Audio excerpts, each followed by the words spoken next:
Phil Mickelson was supposed to be the good one. While Tiger Woods was burning his life down in 2010, Phil was at Augusta, wife battling cancer, mother battling cancer, and he won the Masters for both of them. The whole golf world cried. That image, Phil and Amy, arms around each other behind the 18th green, was worth $44 million a year in endorsements. He was Arnold Palmer with a wedge game. The beloved family man, the people's champion. That was the brand. That was the lie. It starts in 2014. Phil begins texting Ashley Perez, wife of Tour pro Pat Perez. Friendly, innocent, good morning texts, Ashley would later say. Looking back, it definitely feels like I was being groomed.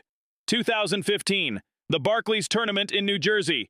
Phil arranges for the Perezes to move into his villa at Liberty National. Waterfront views, Statue of Liberty, red wine on the patio. Pat steps away, and Phil shows Ashley a photo of himself that no one asked to see, then tells her to come to his room after Pat falls asleep. She doesn't. She doesn't tell Pat until the tournament ends. Pat never confronts Phil directly, but he tells people. A lot of people. It becomes an open secret on tour.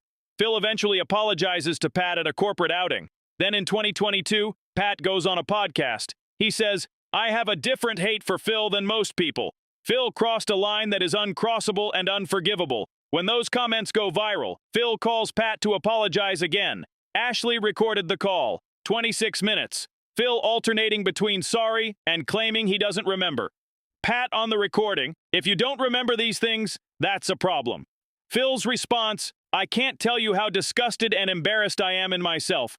But it doesn't stop there. Multiple sources, multiple clubs, multiple women. At the Madison Club, Phil pays a kid from the pro shop $500 to drive his phone around the golf course, so Amy thinks he's playing around. He's not playing around. He gets pushed out of the Madison Club. He gets pushed out of the Bridges. And in March of this year, he's told to leave the Farms Golf Club after alleged non-consensual physical contact with a female employee. His attorney calls it a misunderstanding. Phil resigns from a club he'd belonged to for decades. No Masters this year. No PGA Championship. LIV Golf may not survive next year. The PGA Tour's returning member program was written specifically to exclude him. Bones Mackay, his caddy of 25 years, won't speak to him. Billy Walters hates him. The golf world sided with Walters. There are now more places Phil Mickelson isn't welcome than places he is. His former golf buddy says it plainly. He should have been Arnold Palmer, but he had too many demons.